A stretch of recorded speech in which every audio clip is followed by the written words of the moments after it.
ഇന്നത്തെ വീഡിയോയ്ക്ക് ഒരു പ്രത്യേകതയുണ്ട്. നിങ്ങളുടെ ജീവിതത്തിൽ നിർബന്ധമായിട്ടും പഠിച്ചിരിക്കേണ്ടതും അറിഞ്ഞിരിക്കേണ്ടതുമായിട്ടുള്ള 10 പാഠങ്ങളാണ് ഉൾക്കൊള്ളിച്ചിരിക്കുന്നത്. സുഹൃത്തെ, നിങ്ങളോട് പലപ്പോഴും പല ആളുകളും ചോദിക്കാറില്ലേ, സ്റ്റോക്ക് മാർക്കറ്റിനെ കുറിച്ചിട്ട് എന്താണ് അഭിപ്രായം? ഷെയർ മാർക്കറ്റിൽ ക്യാഷൊക്കെ ഇൻവെസ്റ്റ് ചെയ്യാറുണ്ടോ? ചിലപ്പോൾ ചോദിക്കും, SIPയെ കുറിച്ചിട്ട് എന്താണ് അഭിപ്രായം? സ്റ്റോക്ക് മാർക്കറ്റ് എന്ന് കേൾക്കുമ്പോൾ അല്ലെങ്കിൽ ഷെയർ മാർക്കറ്റ് എന്ന് കേൾക്കുമ്പോൾ പല ആളുകളും കരുതുന്നത് ഇതെന്തോ വളരെ കോംപ്ലിക്കേറ്റഡ് ആയിട്ടുള്ള എന്തോ ഒന്നാണ്. ക്യാഷ് ഇൻവെസ്റ്റ് ചെയ്യുന്നതൊക്കെ വലിയ റിസ്ക്കാണ്, ഇൻവെസ്റ്റ് ചെയ്താൽ ക്യാഷ് നഷ്ടപ്പെട്ടു പോകും എന്നൊക്കെയുള്ള ഒരുപാട് തെറ്റിദ്ധാരണകളുണ്ട്. അതുകൊണ്ട് തന്നെ സ്റ്റോക്ക് മാർക്കറ്റിനെ കുറിച്ച് കൂടുതൽ അന്വേഷിക്കാനോ പഠിക്കാനോ ക്യാഷ് ഇൻവെസ്റ്റ് ചെയ്യാനോ നമ്മളിൽ പല ആളുകളും ശ്രമിക്കാറില്ല എന്നതാണ് സത്യാവസ്ഥ. സുഹൃത്തെ, ഇന്നത്തെ വീഡിയോയിലൂടെ സ്റ്റോക്ക് മാർക്കറ്റിനെ കുറിച്ച് ഏറ്റവും സിമ്പിളായിട്ട് നമ്മൾ പഠിക്കാൻ പോവുകയാണ്. നിങ്ങൾ ഇതുവരെ കണ്ടതിൽ വെച്ചിട്ടുള്ള ഏറ്റവും ഈസി ആയിട്ടുള്ള ഒരു വീഡിയോ ആയിരിക്കും ഇത് എന്ന് എനിക്ക് 100% ഉറപ്പുണ്ട്. നിങ്ങൾ വീഡിയോ പൂർണ്ണമായിട്ടും കാണുക, സ്റ്റോക്ക് മാർക്കറ്റിനെ കുറിച്ചിട്ടുള്ള 10 പാഠങ്ങൾ മനസ്സിലാക്കുക. പാഠം 1, വാട്ട് ഈസ് സ്റ്റോക്ക് മാർക്കറ്റ്? എന്താണ് സ്റ്റോക്ക് മാർക്കറ്റ് എന്ന് നമുക്ക് ആദ്യം പഠിക്കാം.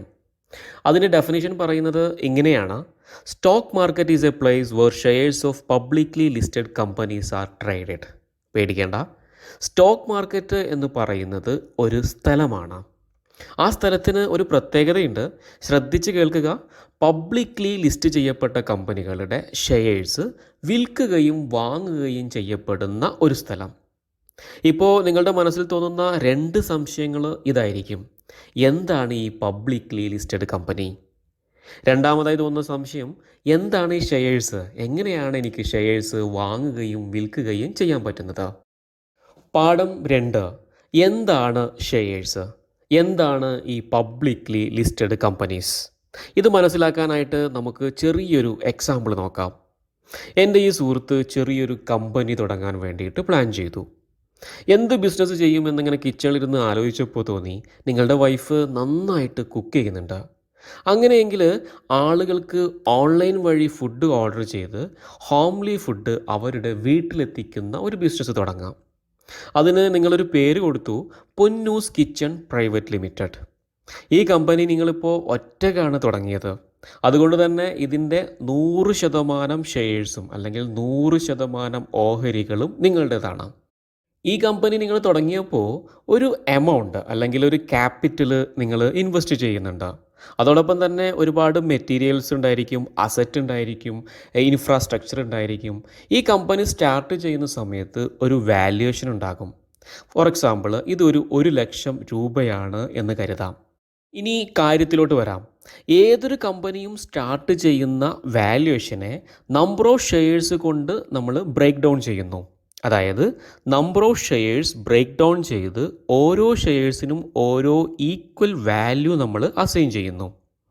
കുറച്ചുകൂടി സിമ്പിളായിട്ട് പറഞ്ഞു കഴിഞ്ഞാൽ number of shares into value of each share. അപ്പോൾ നമ്മുടെ കമ്പനിയുടെ ടോട്ടൽ വാല്യുവേഷൻ കിട്ടും.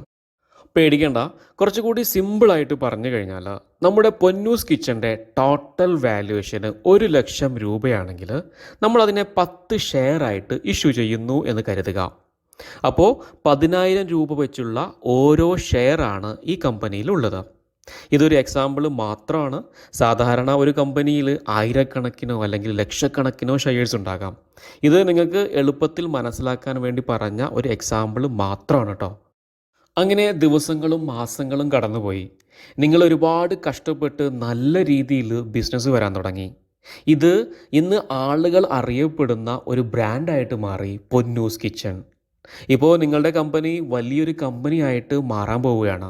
അപ്പോൾ നിങ്ങൾ ചിന്തിച്ചു, ഈ കമ്പനിയെ എനിക്ക് ഒരുപാട് വലിയൊരു കമ്പനിയായിട്ട് വളർത്തണം, ഒരുപാട് പേർക്ക് ജോലി കൊടുക്കണം, അതോടൊപ്പം നിങ്ങൾ ഇത്രയും നാൾ കഷ്ടപ്പെട്ടതിന് ഒരു റിട്ടേൺ കിട്ടണം. അങ്ങനെ നിങ്ങളിരുന്ന് ആലോചിച്ചപ്പോൾ നിങ്ങൾക്ക് ഒരു ആശയം കിട്ടി. അതാണ് പാഠം 3, ഇനീഷ്യൽ പബ്ലിക് ഓഫറിംഗ് അഥവാ IPO. നമുക്ക് നമ്മുടെ പൊന്നൂസ് കിച്ചണിലോട്ട് വരാം. പൊന്നൂസ് കിച്ചൺ ലോകം അറിയപ്പെടുന്ന ഒരു ബ്രാൻഡാക്കി മാറ്റണം, അതാണ് നിങ്ങളുടെ തീരുമാനം.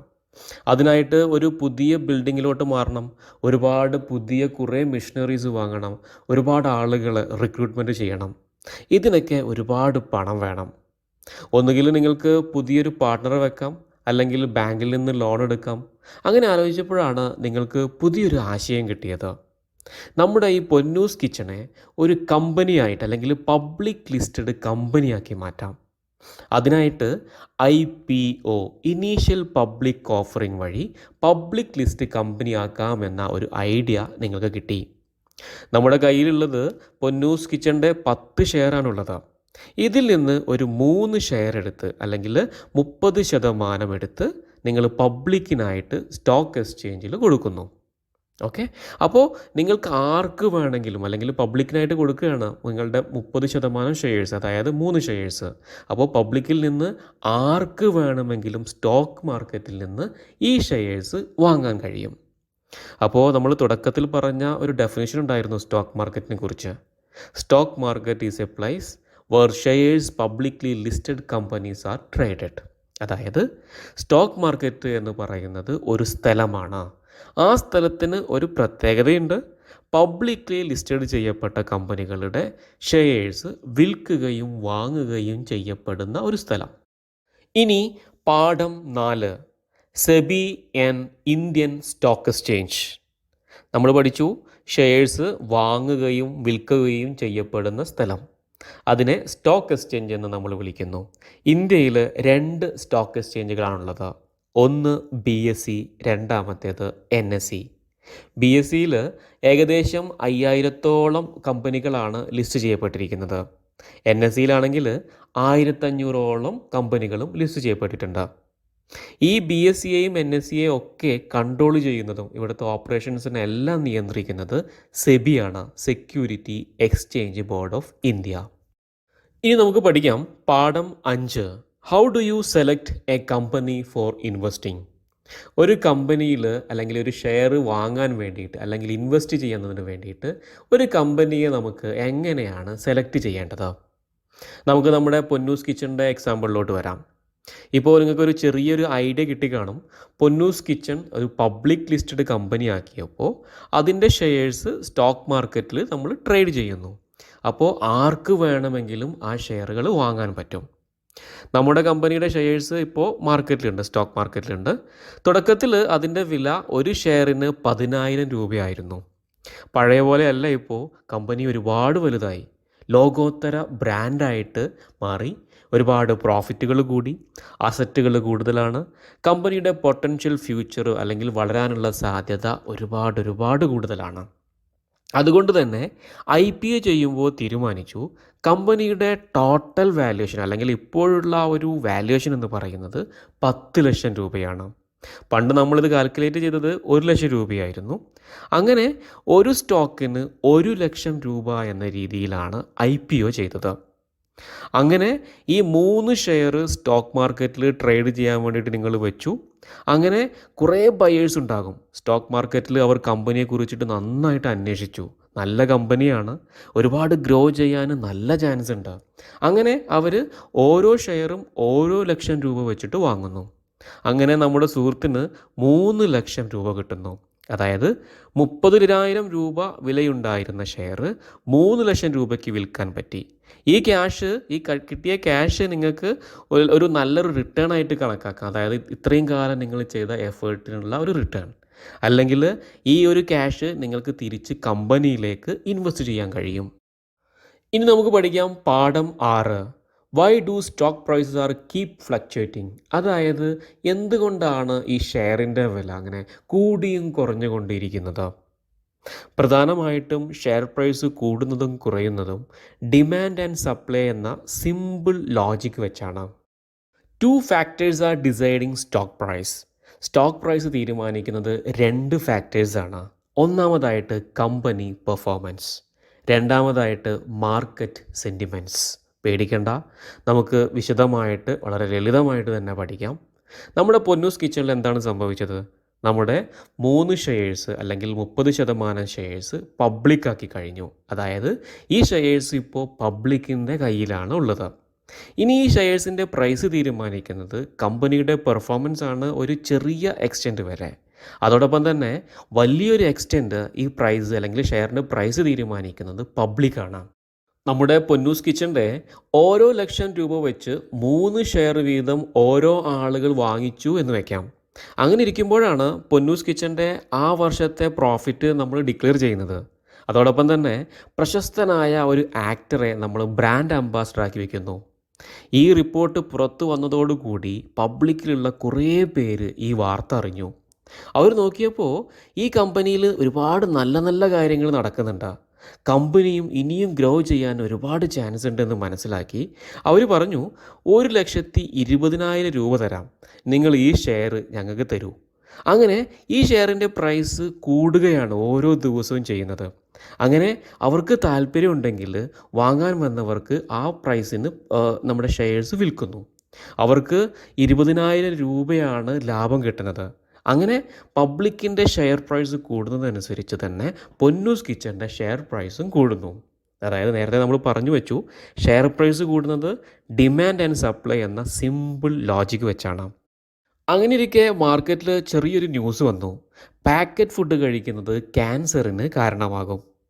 അതോടൊപ്പം തന്നെ ഈ ഒരു റൂമർ സോഷ്യൽ മീഡിയയിലൊക്കെ ഇങ്ങനെ പരസ്യമാകാൻ തുടങ്ങി. ഇത് കമ്പനിയുടെ ഫ്യൂച്ചറിനെ അപകടത്തിലാക്കുമെന്ന് നമ്മുടെ ബയേഴ്സ് ചിന്തിച്ചു.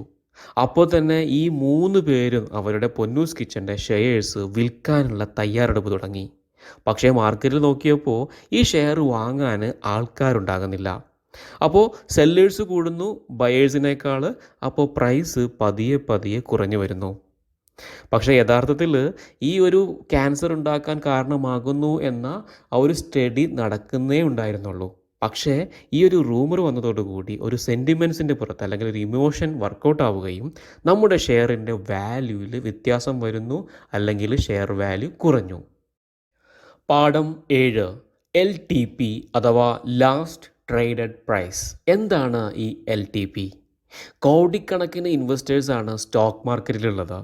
വലിയ കമ്പനികളെ സംബന്ധിച്ചിടത്തോളം എല്ലാ നിമിഷവും ഇൻവെസ്റ്റേഴ്സിൽ ഒരാൾ ഷെയർ വിൽക്കുന്നുണ്ടാവും, മറ്റൊരാൾ ആ ഷെയർ വാങ്ങുന്നുണ്ടാവും. അങ്ങനെ ഏറ്റവും അവസാനം നടന്ന ട്രാൻസാക്ഷന് എത്ര രൂപയ്ക്കാണോ വിറ്റത് അതാണ് LTP അഥവാ ലാസ്റ്റ് ട്രേഡഡ് പ്രൈസ്. ഇനി ആരാണ് ഈ ബ്രോക്കേഴ്സ്? നമുക്ക് പഠിക്കാം. പാഠം 8, ബ്രോക്കേഴ്സ്. ആരാണ് ബ്രോക്കർ? ഒരു ഇൻവെസ്റ്ററിന് മറ്റൊരു ഇൻവെസ്റ്ററിനെ നേരിട്ട് പോയിട്ട് കണ്ട് ഷെയർ വാങ്ങാനോ അല്ലെങ്കിൽ വിൽക്കാനോ കഴിയില്ല. അവിടെയാണ് ഈ ബ്രോക്കേഴ്സ് വരുന്നത്. അതായത് സ്റ്റോക്ക് ബ്രോക്കേഴ്സ് എന്ന് പറയുന്നത് സ്റ്റോക്ക് മാർക്കറ്റ് ഓതറൈസ് ചെയ്ത പാർട്ട്നേഴ്സാണ് ഈ ബ്രോക്കേഴ്സ്. അവരാണ് പരസ്പരം ഇൻവെസ്റ്റേഴ്സിനെ ഷെയർ വാങ്ങാനും വിൽക്കാനുമുള്ള ആ ഒരു ഫെസിലിറ്റേറ്റ് ചെയ്യുന്നത്. ഇന്ന് ടെക്നോളജി മാറി, പുതിയ ടെക്നോളജിയാണ് നമ്മളെല്ലാവരും ഉപയോഗിക്കുന്നത്. എല്ലാവരുടെയും മൊബൈൽ ഫോണിൽ ഈ ബ്രോക്കേഴ്സ് അവൈലബിൾ ആണ്. അവരുടേതായിട്ടുള്ള മൊബൈൽ ആപ്ലിക്കേഷൻസ് ഉണ്ട്. അതിലൂടെ നമുക്ക് ഷെയറുകൾ വാങ്ങാനും വിൽക്കാനും ഒക്കെ വളരെ എളുപ്പത്തിൽ നിമിഷങ്ങൾക്കുള്ളിൽ സാധിക്കുന്നു. ഇനി നമ്മൾ ഷെയർ മാർക്കറ്റിൽ നിന്ന് ഷെയർസ് വാങ്ങാനും വിൽക്കാനും ആഗ്രഹിക്കുന്നുവെങ്കിൽ നമുക്ക് പ്രധാനമായിട്ടും 2 അക്കൗണ്ടുകൾ അത്യാവശ്യമാണ്.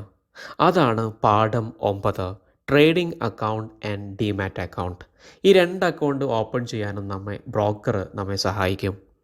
എന്താണ് ഈ ഡിമാറ്റ് അക്കൗണ്ട് അഥവാ ഡിമെറ്റീരിയലൈസ്ഡ് അക്കൗണ്ട്? ഒരു ഇൻവെസ്റ്റർക്ക് ബ്രോക്കർ വഴി സ്റ്റോക്ക് വാങ്ങണമെങ്കിൽ ആ വാങ്ങിക്കുന്ന സ്റ്റോക്ക് കിട്ടുന്നത് ഒരു ഡിജിറ്റൽ രൂപത്തിലാണ്. ആ ഡിജിറ്റൽ രൂപത്തിൽ കിട്ടുന്ന സ്റ്റോക്കിനെ നമ്മൾ സൂക്ഷിച്ചു വെക്കണമെങ്കിൽ ഒരു ഡിമാറ്റ് അക്കൗണ്ട് എല്ലാ ഇൻവെസ്റ്റേഴ്സിനും വേണം. ഈ ഡിമാറ്റ് അക്കൗണ്ട് ഇല്ല എങ്കിൽ നിങ്ങൾക്ക് സ്റ്റോക്ക് വാങ്ങാനും അത് സൂക്ഷിക്കാനും കഴിയില്ല. ഇനി രണ്ടാമതായിട്ട് നമുക്ക് വേണ്ടത് ട്രേഡിംഗ് അക്കൗണ്ട്. അതായത് ഡിമാറ്റ് അക്കൗണ്ട് എന്ന് പറയുന്നത് നമ്മൾ പണം കൊടുത്ത് വാങ്ങുന്ന ഡിജിറ്റലായി സൂക്ഷിക്കാനുള്ള ഒരു ഇടമാണ്. എന്നാൽ ഈ ട്രേഡിംഗ് അക്കൗണ്ട് എന്ന് പറഞ്ഞു കഴിഞ്ഞാൽ ബ്രോക്കറിൽ നിന്ന് നമ്മൾ ഷെയർ വാങ്ങണമല്ലോ, അതിനായിട്ട് ഒരു ട്രേഡിംഗ് അക്കൗണ്ട് വേണം. ഷെയർ വാങ്ങാനും വിൽക്കാനും പൈസ ഇട്ട് വയ്ക്കുന്ന ഒരു ഇടമാണ് ഈ ട്രേഡിംഗ് അക്കൗണ്ട് എന്ന് മനസ്സിലാക്കുക. ഇനി നമ്മൾ അവസാനമായിട്ട് മനസ്സിലാക്കേണ്ട പാഠം 10, അതർ പാർട്ടിസിപ്പൻസ്. അതായത് സ്റ്റോക്ക് മാർക്കറ്റിൽ വേറെയും കുറച്ച് പാർട്ടിസിപ്പൻസ് ഒക്കെ ഉണ്ട്. നമ്മൾ പലപ്പോഴും ഇൻവെസ്റ്റേഴ്സിനെ കുറിച്ച് മാത്രമാണ് ചിന്തിക്കുന്നത്. എങ്ങനെ പണം ഇൻവെസ്റ്റ് ചെയ്യാം, എങ്ങനെ ഷെയർ വാങ്ങാം, വിൽക്കാം. പക്ഷേ സ്റ്റോക്ക് മാർക്കറ്റിലെ മറ്റ് പാർട്ടിസിപ്പൻസിനെ കുറിച്ചിട്ടുള്ള ഒരു ചെറിയൊരു ധാരണ നിങ്ങൾക്കുണ്ടായിരിക്കണം. നമ്മൾ വാങ്ങിക്കുന്ന ഷെയർസ് സൂക്ഷിച്ചു വെക്കുന്നത് ഡിമാറ്റ് അക്കൗണ്ടിലാണെന്ന് നമ്മൾ പഠിച്ചു കഴിഞ്ഞു. ഇനി ഈ ഡിമാറ്റ് അക്കൗണ്ട് ഹോൾഡ് ചെയ്യുന്നത് വളരെ ഇമ്പോർട്ടൻ്റ് ആയിട്ടുള്ളൊരു കാര്യമാണ്. കാരണം നമ്മൾ ക്യാഷ് കൊടുത്ത് വാങ്ങിയ ആ ഷെയർസ് വളരെ സേഫായിട്ട് സൂക്ഷിക്കുന്നത് ഡെപ്പോസിറ്ററി എന്ന് പറയുന്ന ഒരു ബോഡിയാണ്. ഈ ഡെപ്പോസിറ്ററി അടുത്ത് പോയിട്ട് നമുക്ക് നേരിട്ട് ഡിമാറ്റ് അക്കൗണ്ട് ഓപ്പൺ ചെയ്യാൻ കഴിയില്ല. അതിന് ഡെപ്പോസിറ്ററി പാർട്ടിസിപ്പൻ്റ് എന്നൊരാളുണ്ട്. അവരുടെ അടുത്തു നിന്നാണ് നമുക്കൊരു ഡിമാറ്റ് അക്കൗണ്ട് ഓപ്പൺ ചെയ്യാൻ കഴിയും.